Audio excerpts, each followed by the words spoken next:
All right, Shalom. Shalom, shalom. First and foremost, we want to give all praises, honor, and glory to Yahweh, Bahashem, Yahweh Shai, Bahashem Achak Wadash. Double honors to the apostles and elders of Great Millstone, and peace and salutations to the elect. It's the brother Aina from GMS Dallas. My brother Yaquab. Khan. And, we're going to go into, basically Esau's destruction. I know you were supposed to open it up, but it's all through the spirit, if you want to say anything before you read, you can. No, I'll go ahead and kick it off. Okay, Khan. And Esau is a self-proclaimed white man, okay, according to the scriptures. And you have a lot of biblical scholars that'll say that, Esau is a nation that's basically been phased out, it's a nation that's no longer in existence, but that's not true. The Edomites are still here to this day. Like the scriptures say, there is no end of all the people. Let me see if I can pull that. What's that, man? Ecclesiastes. Let me pull that one real quick. I also got something for you. Okay. Ecclesiastes 4:16. Let me go ahead and see if I want to read up. Yeah, Ecclesiastes 4:16. There is no end of all the people, even of all that have been before them. They also that come after shall not rejoice in him. This also is vanity and vexation of spirit. So the people that came before you are your forefathers, and it's going to continue that way. It's going to continue to be, sons born unto sons born unto sons. Okay, and the nation is not going to be done away with, except for Esau. In the kingdom, he's going to be done away with, but not yet. Okay. He's not. He's still here. Trust me. The whore that rideth on the top of the beast. What nation is ruling that nation? Excuse me. What nation of people is running this empire? The Babylon the Great. What nation of people is it? It's Edomites, the self-proclaimed white people. You got it, bro. Come on, let me get this. Are you looking for something more? Yeah. I can read this first. Go ahead. It's Ezekiel 35:1. It says, "Moreover, the word of the Lord came unto me, saying, Son of man, set thy face against Mount Seir and prophesy against it." Yeah, it's Mount Seir. Move this camera a little bit away. Here we go. Yeah, Mount Seir, which in the Hebrew, what verse was that? Ezekiel 35:2. Okay, Ezekiel 35:2. It's Mount Seir, right? So in the Hebrew, that word Seir, this is the word Seir right here. Sha'ir. Okay, Sha'ayar, I should say, excuse me. Sha'ayar. And it means hairy or shaggy. The elders call me. Let me answer this. Go ahead. You got it. Yeah, that's right. So like the scriptures say, the Lord said, face against Mount Seir and prophesy against it. So this ain't the first time that Esau, who was the so-called white man's kingdom, has been, the Lord sent his prophets to prophesy against all the wickedness and all the evil and vile things that this man has been doing throughout the whole world. So like the Lord said, in the scriptures it said, prophesy against Mount Seir, So it took. I'll be right back. It's like my bad. Yeah, I'll be right back. You can scoot over some too if you want to. Okay, come on. Yeah, it's like it. I'll be right back, brother. No, you're good. But yeah, so like it says in verse 3, and say unto it, thus saith the Lord power, behold, O Mount Seir, I am against thee. I will stretch out mine hand against thee, and I will make thee most desolate. So the Most High is going to catch that judgment on Esau, man. Not just Esau as a person, as a individual person, but as a nation. That's why it said in verse 1, set thy face against Mount Seir. Now, if you go, I had it pulled up here, but I can pull it up again. When you look up, this is the Compact Bible Dictionary, right? So if you go to Edom,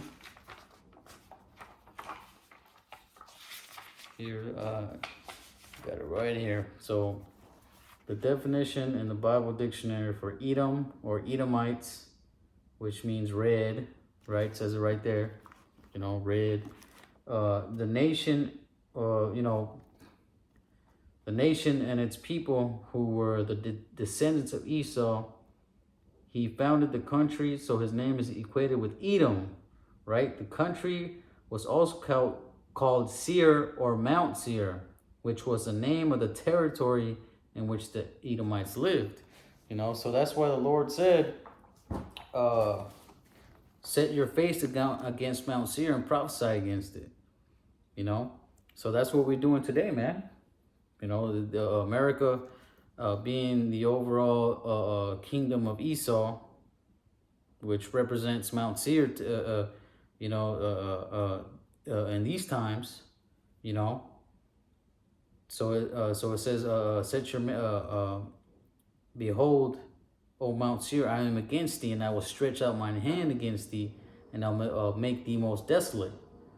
I will lay thy cities waste, and thou shalt be desolate, and thou shalt know that I am the Lord. So the Most High said, look, this is what's going to happen. I'm gonna cast this judgment on you. And it's not, this chapter right here is going to explain to you why. It's not, just because the Lord feel like it, but it's a judgment that Edom is going to receive for a reason. Shalom.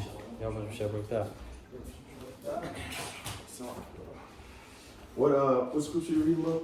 I'm about to read verse 4. Okay, go ahead. Yeah, so I just went into the definition of Mount Seir or Edom. Yeah. And then, Mount Seir being that country that Esau was dwelling in. Yep, that's it.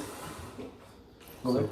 Verse 5, it says, because thou hast had a perpetual hatred and hast shed the blood of the children of Israel by the force of the sword in the time of their calamity, the time that their iniquity had an end. Yeah, at the time of their calamity, you can get Zechariah 2 and what's that, like around like the 8th verse, where it talks about the apple of the Most High, the apple of the Most High's eye.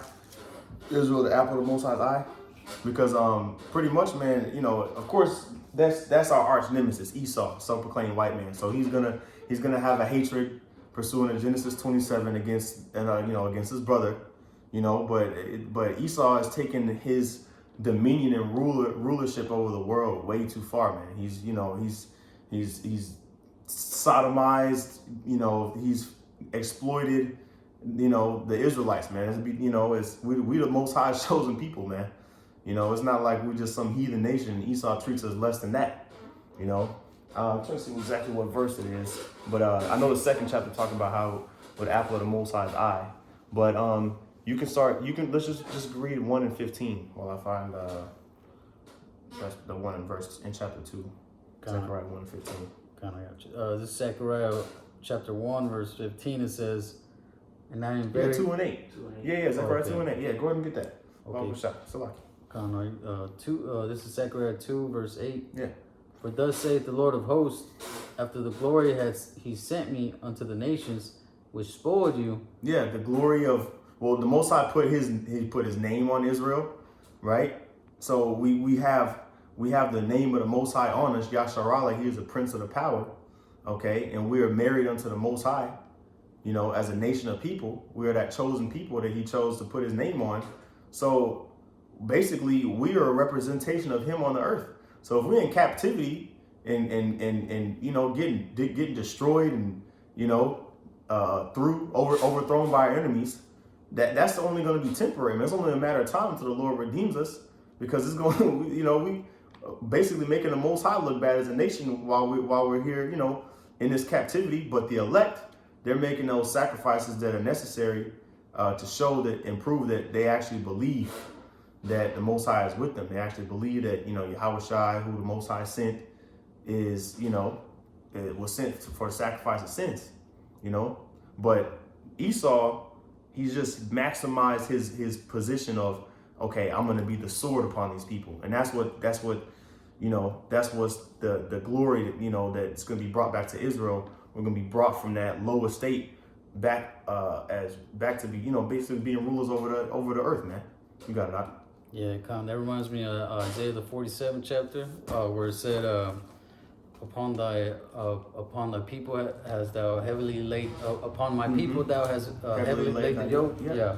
You know, so yeah, Esau was set up as that whooping stick, but you know, just took, like you said, he took it to the max. Yep. Yeah. Go ahead and read that. And verse 8.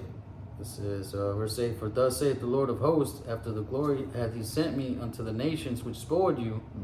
For he that toucheth you touches the apple of his eye. Oh man, he that toucheth you touches the apple of the Most High's eye. The you is the Israel. Is the nation of Israel.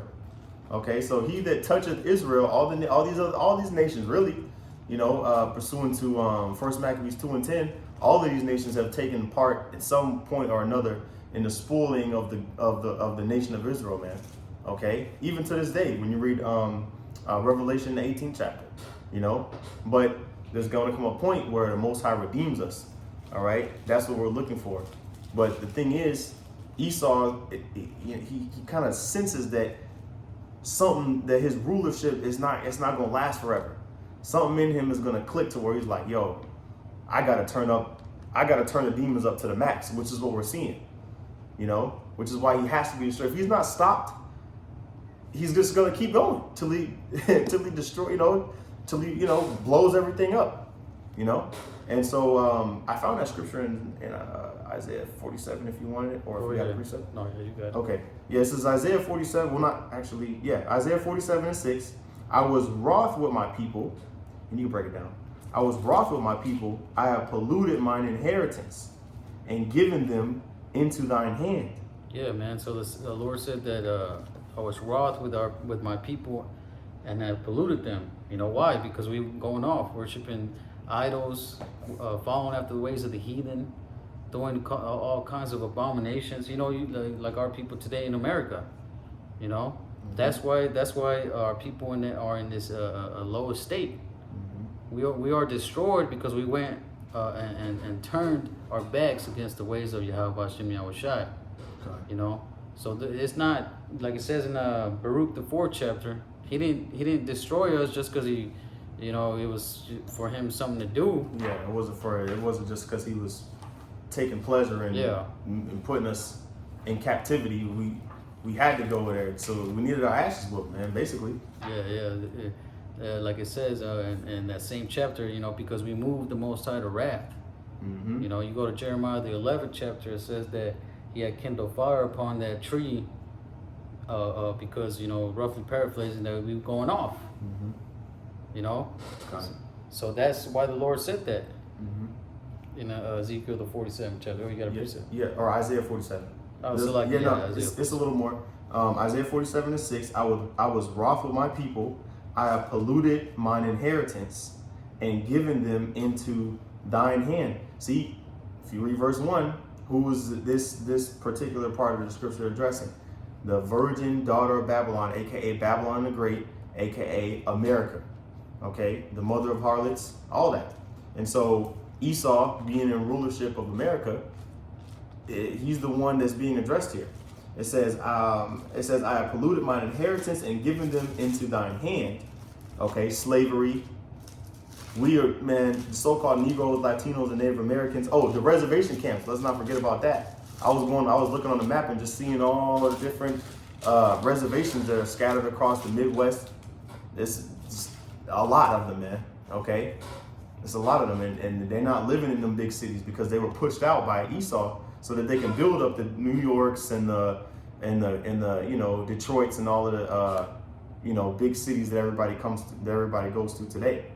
But it says, I have given them into thine hand. Thou didst show them no mercy. Upon the ancient hast thou very heavily laid thy yoke. You know, and I went into this on damn, what lesson? It was like one of my more recent lessons, basically going into chattel slavery. If you Google chattel slavery, it'll show the you know, so-called Negroes on auction blocks being sold, you know, picking cotton, you know, the cotton gin and all that stuff. That's our history, man. Just because people aren't alive today to tell you their first person experiences of the horrors of slavery doesn't mean it didn't happen, man. The horrors of, you know, the 1700s, 1600s, 1500s, man. It's in the history books. You know, you got it, bro. Yeah, I remember one time, me and my wife and daughter went to we were on our way to New Orleans, but we stopped at a plantation, which was like a museum, Mm-hmm. and then they reserved the house. You know, it's been remodeled a little bit, but they reserved the house, and they still had it set up to how it was back during the times of slavery, because it was like a plantation. You could go out and walk around and see how slaves lived and everything. Mm-hmm. And they had in the kitchen. They had this big fan. It was like, you know, one with a rope, and they used the younger kids, like younger, you know, 8, 12-year-olds, and they would have them blowing the fan while the people ate at the dining table. Damn. You know, so I was like, damn. So But you know, that was probably like a up high position, like being in the Yeah. house, because you know they use that term today. Oh, you a house nigga, you know, to basically identify like a coon, basically. Yeah. But those that would probably had more of a well. They probably had more of a well off compared to the Jakes that was in the field. You know.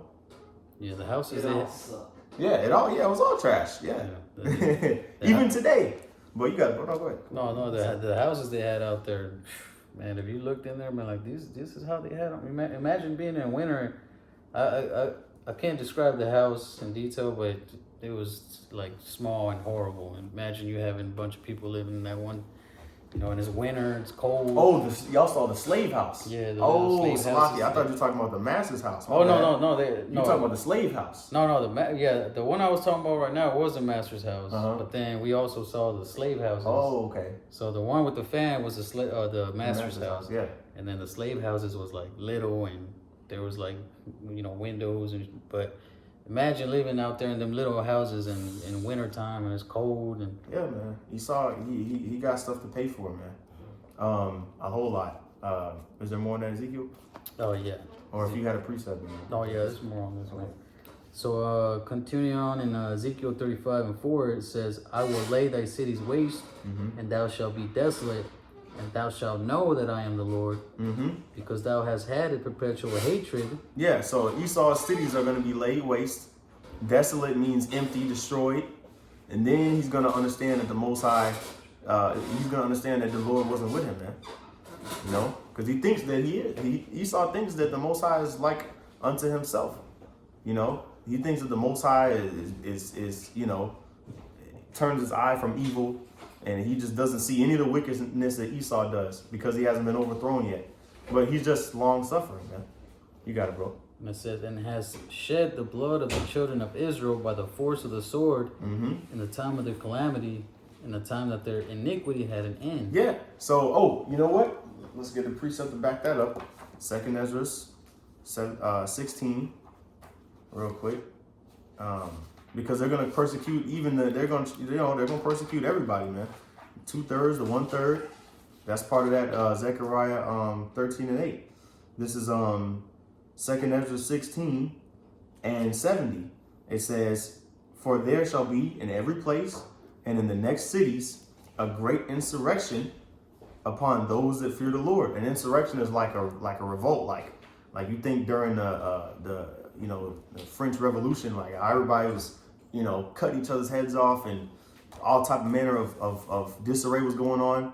It's going to be chaos in the streets, so people are going to point the finger and say, "Oh, this, you know, all the stuff that's going on is because of you guys. Y'all been saying that Babylon's going to fall, that America's going to fall." So they're going, you know, people are going to turn against us, and the Lord going to be with us during that time. But it says, verse 71, "They shall be like madmen, sparing none, but spoiling and destroying those that fear Yahweh Bashem Yahushai.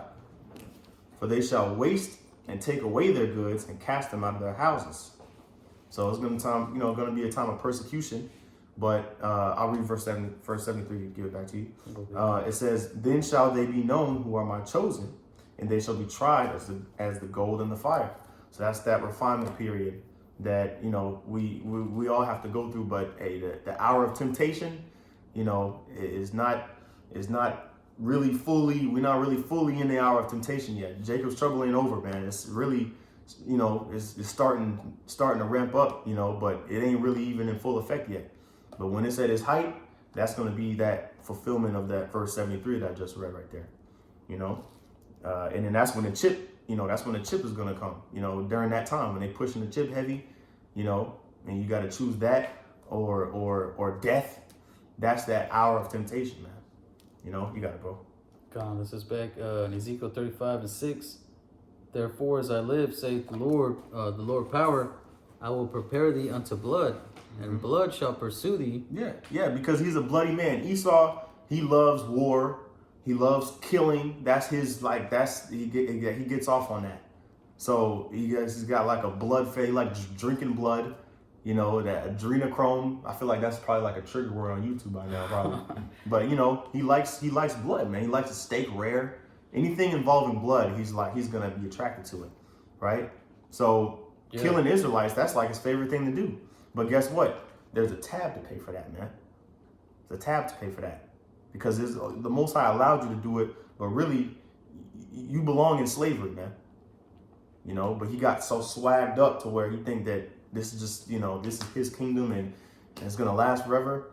Got another thing coming, man. What you gonna say, bro? Yeah, no, I was gonna say that reminds me of Proverbs the 4th chapter, where it says, his sleep is not taken away unless he had caused him to fall. Yeah. That's Esau, man. Like he just can't do anything without, fucking shit up. Mm-hmm. Period. Look at the condition that the planet Earth is in under Esau's rulership. Mm-hmm. You got a precept? Oh, okay, no. My bad. I got one, Okay. actually, we can wrap it up after, I guess, these next two ones. Yeah. No, but Habakkuk chapter 2 and verse 4, it says, behold, his soul, because you're talking about basically he can't get enough killing, he can't get enough death. Like he can't get it out of the system. There's not like a limit. There's like, okay, you know what? I've killed enough people. I'm gonna fall back. This is Habakkuk chapter 2, verse 4. Behold, his soul, which is lifted up, is not upright in him, but the just shall live by his faith. Yea, also, because he transgresseth by wine, he is a proud man. So he pushing these philosophies of, they taught it in high school, like basically the doctrine of like that America was destined to be taken from the East Coast to the West Coast. Is that what it's called? Yeah, basically. I think that's what it's called. But pretty much he had this vision, like, because America started as 13 colonies, but he had this vision of all the whole country of the whole landmass of what is now America being taken over. But you know how much killing he had to do? How many Israelites he had to just remove from out their land, kill them off? How many wars he had to fight? Esau was fighting Gad and Reuben, and he's fighting the natives for hundreds of years, bro. Because I got you real quick. Yeah. This is a Manifest Destiny on history.com. Says Manifest Destiny, a phrase coined in 1845, is the idea that the United States is destined by God.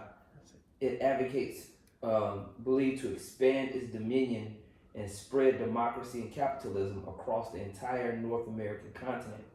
The philosophy drove 19th century U.S. territorial expansion and was used to justify the forced removal of Native Americans and other groups from their homes. The rapid expansion of the United States intensified the issue of slavery as new states were added to the Union, leading to the outbreak of the Civil War. Man, so that's part of that transgressing by wine. He basically made a doctrine saying, look, God gave us, and that was really true, really, because America was destined to be created so that it could be destroyed.